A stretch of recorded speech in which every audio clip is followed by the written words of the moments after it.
All right, good afternoon. Good afternoon. So I see Josh Warren's here with his scotch already, so I guess we're ready to go.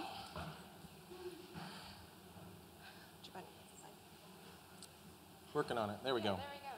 Oh, we don't have notes. Oh, Gigi. Gigi. So I'm Meg, and this is David. A lot of people call him Cy. And as you can probably tell, we're partners in life and in business. And our company is Cyberware. So we manage advertising for Magento merchants, mainly some mid-sized companies with some more sophisticated challenges. We have a small but expert team, and we get into all aspects of PPC. So that includes getting into some analytics and financial projects, as well as understanding profitability and returns. And we also dive into a lot of technical aspects around product feeds, Google Tag Manager, conversion tracking, all that sort of stuff. Logistics. All right. So today we're going to talk about 9 lies in the digital advertising industry. And these are lies that we're told as well as lies that we tell ourselves. So not everything we're going to talk about today is universally false all of the time. It's just kind of to get you thinking. There's just a lot of once we get into it, I think you'll understand that there's a lot of there's more to the story once you get digging into it. So this phrase here is often attributed to Mark Twain, but ironically, that's a lie. Regardless, we like this quote. There's a lot of ways you can cherry pick data to tell the story that you want to tell. Google, Amazon, Facebook, or even your ad agency can present data a certain way that paint a certain picture that can push you towards certain behaviors. How about that? Perfect. Sorry, my notes aren't up here, so I'm stumbling just a little bit here. So even you or your ad agency can inadvertently cheat yourself if you are not, if you only dive into the data far enough to find, oh gosh. Confirm your pre-existing. Yeah, to confirm your pre-existing beliefs, or find simple solution or simple answers to that require more complex solutions. So in this presentation, we're going to discuss some of the metrics used in advertising that don't exactly tell you the whole story. We'll also discuss some facts that many of us believe to be universally true that aren't, and also some mistakes that a lot of merchants are encouraged to make under the guise of best practices. So lie number 1 is that you should move beyond last-click attribution. This is a really hot topic that a lot of people in the e-commerce community are talking about. And a lot of the e-commerce ad platforms, or the ad platforms, I should say, are really pushing this on people. Let's dig a little deeper. So if you log in and look at Google's attribution model settings, they're going to push you immediately towards moving to data-driven attribution. Big front and center, bold thing saying that you should do this. And the thing about attribution models is they're a way to spread conversion value over multiple touch points on a buyer's journey. So I think it's interesting to think about the fact that that only changes reports. It doesn't necessarily change anything that you're doing. So how do these impact your results, and how might that affect the decisions you would make? That's the interesting thing to dig into.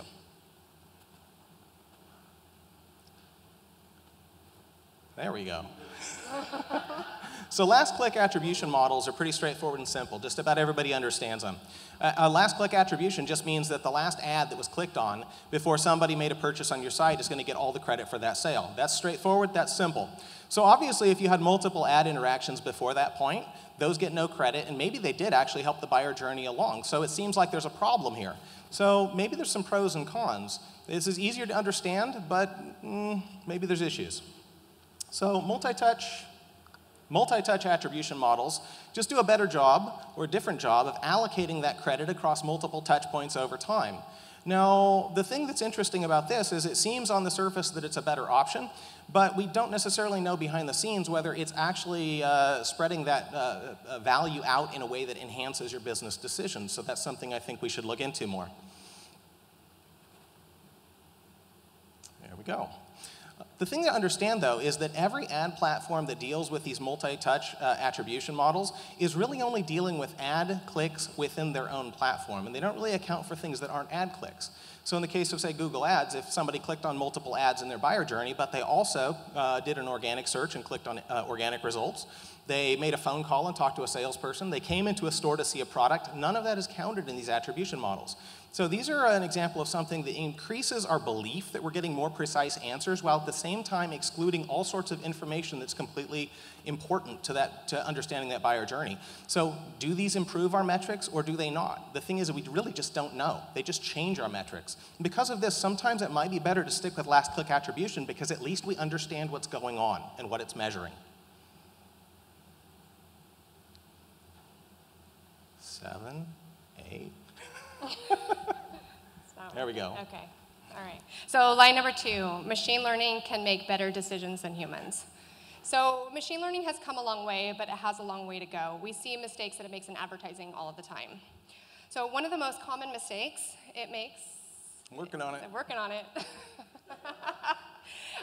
Should we signal you guys to advance the slides? Can you do that? Okay. Is in ad disapprovals for policy violations. So yeah, this is pretty common. We've had to convince Google that a 1-year warranty is not a phone number, that adhesive guns are not weapons, and that naked cylinders are not adult products. So here's another couple examples from Google Shopping.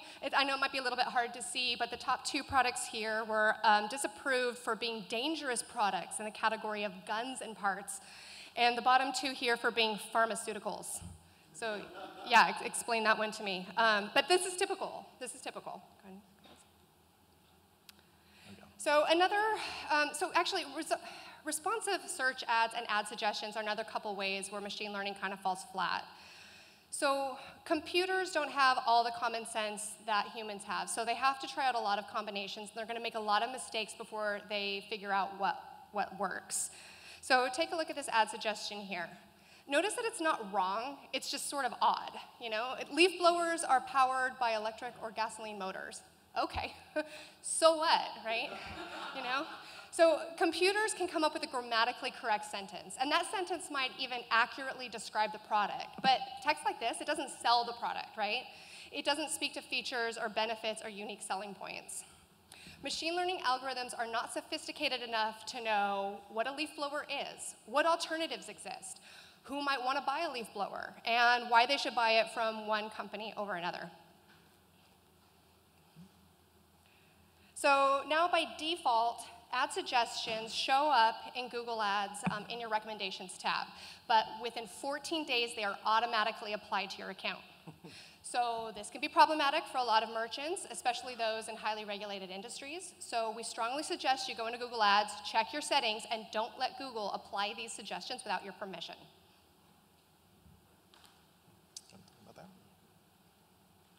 I still have one more part.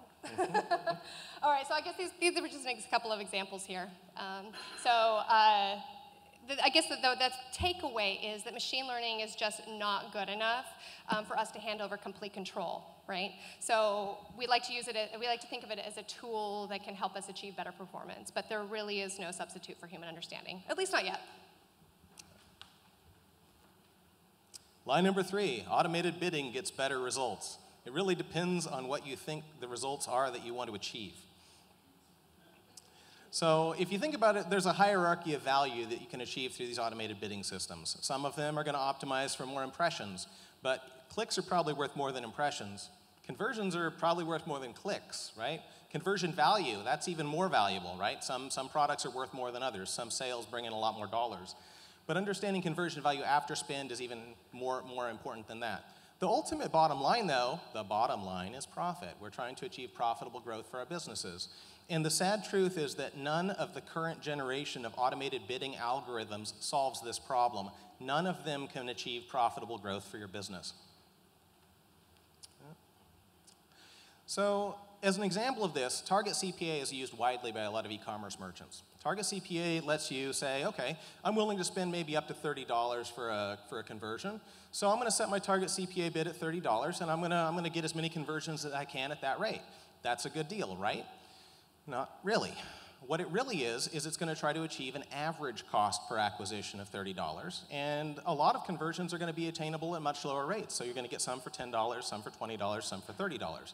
But since that average hasn't been reached, the automated bidding algorithm is going to keep on going and finding you some more conversions that cost quite a bit more than that. Maybe conversions you really don't want to have. And they're going to average that in with everything else, and you're going to be none the wiser that you overpaid for maybe, I don't know, a third to a half of the conversions that you probably would have been happy leaving. This sort of bias is built into every automated bidding algorithm that's currently available. They all have varying issues with how they actually work under the hood. If you really think about it, conversions vary in their value quite a bit. You have some low dollar products maybe with really high margins. You have other products that maybe they're, $2,000 product with a 10% margin. You've got things all over the place. And the competition on keywords for all of those products varies quite a bit as well. And because of that, the actual profit potential on different conversions is all over the board. And again, none of these smart bidding algorithms actually solves this problem yet. It's entirely solvable. We could just add a few more bells and whistles, a few settings in there to tune the dials this way or that, but we're not quite there yet. So just be careful about turning over full control to automated bidding. Okay, line number 4. More than half of product searches start on Amazon. So this buzz started a few years ago, and since then it's kind of picked up. And after hearing this fact a few times, we decided to go digging. And as it turns out, we can't find any good data to prove that this is actually true. Go ahead. So it's interesting how these headlines have captivated so many in the e-commerce space. And it makes sense. If you're an independent merchant and everyone else is moving to Amazon, maybe you need to rethink your strategy. But a lot of these headlines are based on really poor surveys from companies trying to sell you something. They're essentially clickbait, right? So go ahead and do a search on, does Amazon get more Google searches, or more product searches than Google? And you might be surprised what you find. If you try to dig down, try to find some actual data. Try to find an actual report that proves that this is true. When we followed the links all the way as far as we could go, all we found was a couple reports that were just nothing but PowerPoint slides with a couple simplistic graphs and charts on them. Advance for me? Thank you. It's good. You're there. Okay. But no information on the underlying data, no information on where that came from. Now, one article referenced a survey, a survey of Amazon customers that had purchased recently. Yeah, Amazon customers. So that sounds severely flawed, doesn't it? So we started to think, so what other flaws exist, right? So how about the survey question? How was it worded? How are they defining a product search? If I do research on Google or look at product reviews on YouTube, does that count as a product search? Is it even a valid question if respondents don't agree on that? So how respondents are selected for a survey and how they interpret the meaning of a question matters a great deal. So far we haven't been able to find any reputable source to support the data for this claim. It is simply not a fact that Amazon gets more product searches than Google. Now, it might be true, but as far as we can tell, nobody knows for sure. So I wouldn't be too concerned about what's happening on Amazon. Both of these platforms, they're not going anywhere, right? So they have different strategies, they're both dominant in their niche, and anyone trying to tell you that one is just slightly more dominant than the other is probably trying to sell you something. Line number 5, you should increase your conversion window. This is frequently sold to merchants under the guise that this is going to increase the data available to the automated bidding algorithms. So if we go back to our example about multi-touch attribution and actually think about this in terms of conversion windows, we might have a situation like this where those 4 examples of ad clicks that happened over time were actually spread over a 3-month period. Conversion windows, as a basic configuration, just they configure how long we look back in order to determine where a click is going to be mapped to a conversion.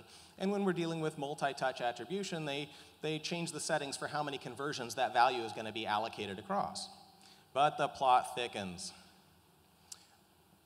Agencies use this mechanism to lie about their performance. So if you've ever had a new agency take over your account, and within the first few months they said, you know, we really need to increase the conversion window to get more data for the automated bidding, and they switch it from a 30-day window to a 90-day window, you get situations like this, where clicks that happened 3 months ago that wouldn't have previously been counted as a conversion on the ad platform now inflate your conversion value. So it gives them an immediate bump relative to what you were seeing with the previous agency or the in-house team that was handling your ads. This happens all the time. It's pretty shady. All right, lie number 6, Facebook outperforms all other platforms. So you might actually be getting great results on Facebook. It just really depends on how you've configured your campaigns. Before you make this claim, you might want to consider that, check your settings and make sure that you're comparing apples to oranges. You're comparing apples to apples. That'd be even better. That would be better, wouldn't it? Yeah.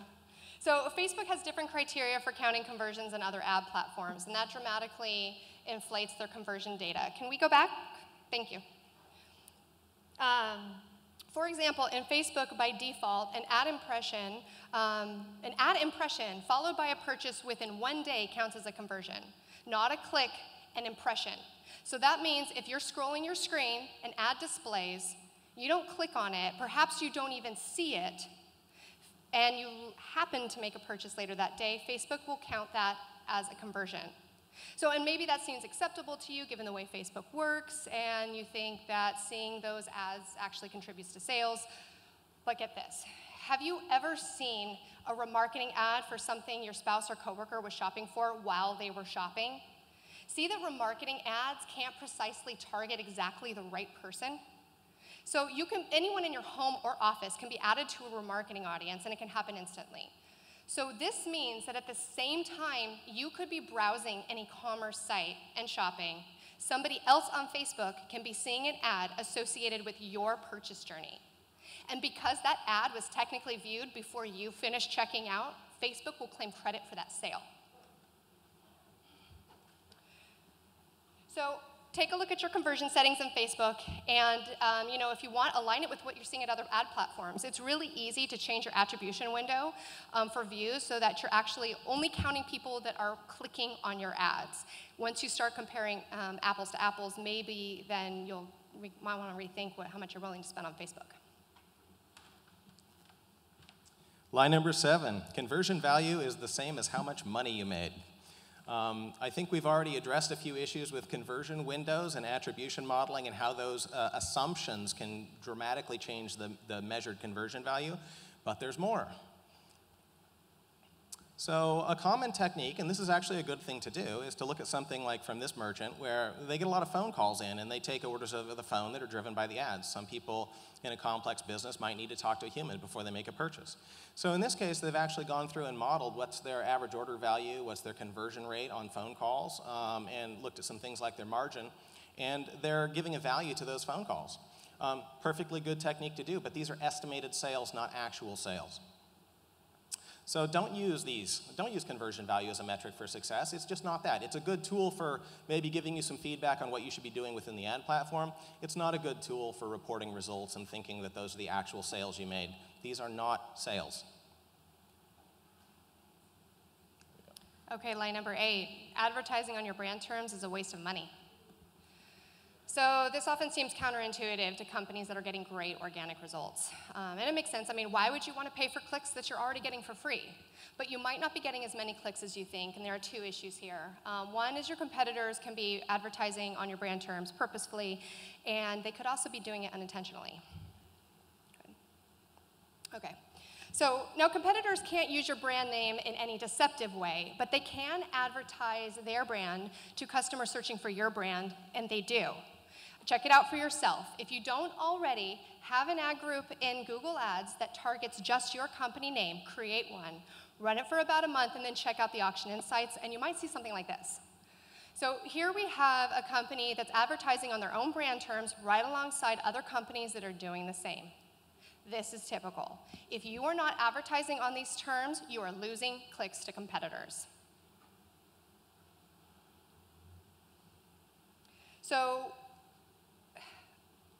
The thing now, though, is we're even seeing increasingly that Facebook is even targeting, go back please, is targeting, we're seeing situations where Facebook is matching companies that aren't even targeting on other brand terms. And that has a lot to do with companies that have a lot of generic words in their company name. So now that Google has recently redefined phrase, exact, and modify broad matches to include synonyms, this is only going to get worse. So if you've ever seen a search terms report for your company name, then you've probably noticed that not everybody that searches exactly for your company clicks on your ads. And you might think, okay, so they're clicking on our organic links, and maybe you're right. But before you just make that assumption, I'd look at the data. Because Google has a report called Paid and Organic, and this will tell you how many times people click on your paid links versus your organic links. And from as far as we can tell, as it turns out, most people, when there is not an ad to click on, do not click on your organic links. Now, some people click on competitor ads, some click on competitor organic, some don't click on anything at all. But it's becoming increasingly clear that most people searching for a brand are not loyal to that brand. So somebody might be searching for your company directly, but really what they want is a solution to their problem, and your competitors might just have what they're looking for. So generally, we find companies perform best when they dominate the search engine results page with both paid and organic links. What it does is it pushes competitors down and off the page and also adds credibility to their brand. Line number 9, to wrap it up, ROAS goals will help you maximize your returns. So ROAS goals are the most commonly used marketing goals, I think. Just about every business has one. Or they'll have something phrased in terms of advertising cost of sales. What's the budget we're going to spend on ads? And both of these are actually exactly the same metric. They're just reciprocals of the same proportion. And you'll notice that that proportion is relating advertising spend to conversion value. And we've just gone through a whole lot of issues with measuring things based on conversion value. These goals are pretty flawed. They have all the issues we've talked about with conversion windows and attribution models and arbitrarily assigning value.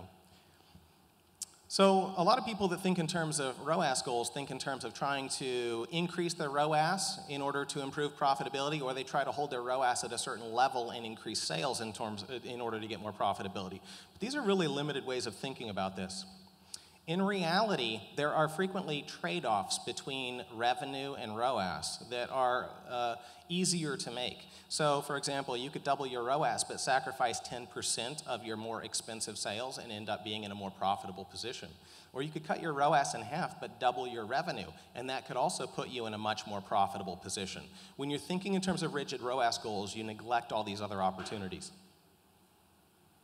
So, just in conclusion here, think about this carefully. Be skeptical about all these things. There's a lot of people trying to sell you something. There's a lot of people maybe doing some things a little deceptively to try to encourage you to do something that's maybe more good for them than it is for you. Bottom line, just try to remember that the best practices in this industry are often what the big ad platforms are trying to sell you, and those best practices may not be what's best for your business. So that's about all we have for today. I hope you guys will stay in touch. We have a lot of blog post articles that dive into some of these topics in more depth and a little bit more technical rigor if you are interested in any of them in particular. So, don't know if we have a couple minutes for questions or not. We good for questions? All right. All right. So if there's any questions, we'd be happy to field them. It's right there. So I'm the search manager for my company, so I do SEO, SEM. Yes.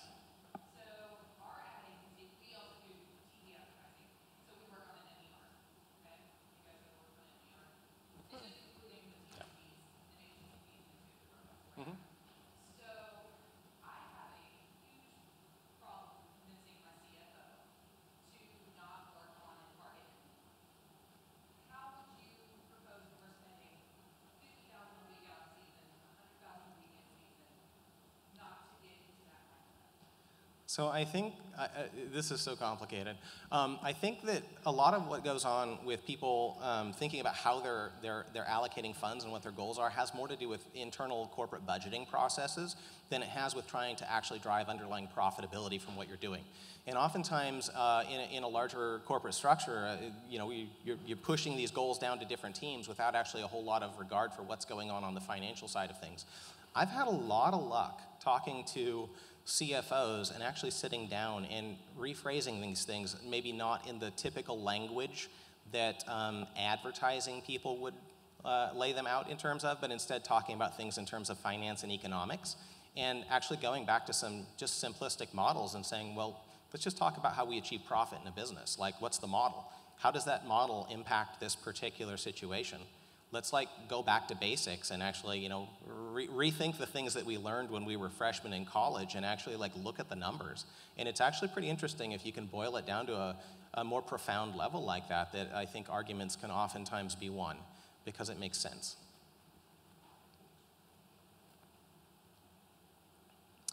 All right. Any other questions? Oh, yes, Brian. If a merchant's ranking very well for their specific products, number one organic listing, you recommend that they still place paid ads on that? Okay, so the question is, if a merchant's already ranking number one for organic, should they place paid ads as well?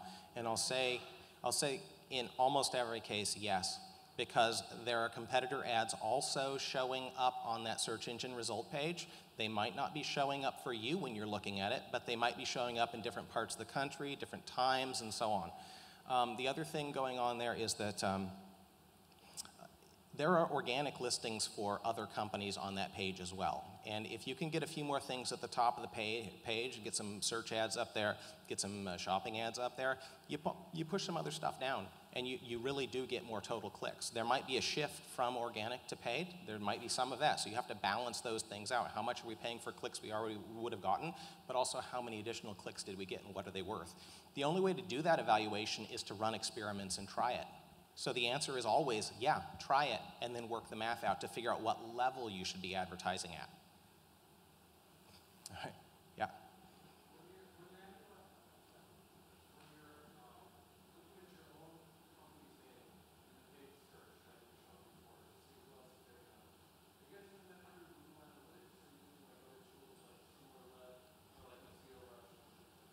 It's complicated. You're going to get the best data. Sorry, the question was what tools do we use to understand what's going on with other companies bidding on your brand terms? And the really quick answer is you're going to be able to get the auction insights reports and the paid and organic reports inside Google Ads. You're not going to be able to get that information in the same way from third-party tools. So you actually need to be running ads in that situation in order to be able to get some of those reports. So we use a mix of data from all over the place, but remember that complete third parties that don't actually have access to Google's internal databases are oftentimes publishing approximations of reality based on their public searches for particular keywords, and they don't actually know what happened in all cases. So, yep. Yep. All right, so thank you guys. We appreciate the questions.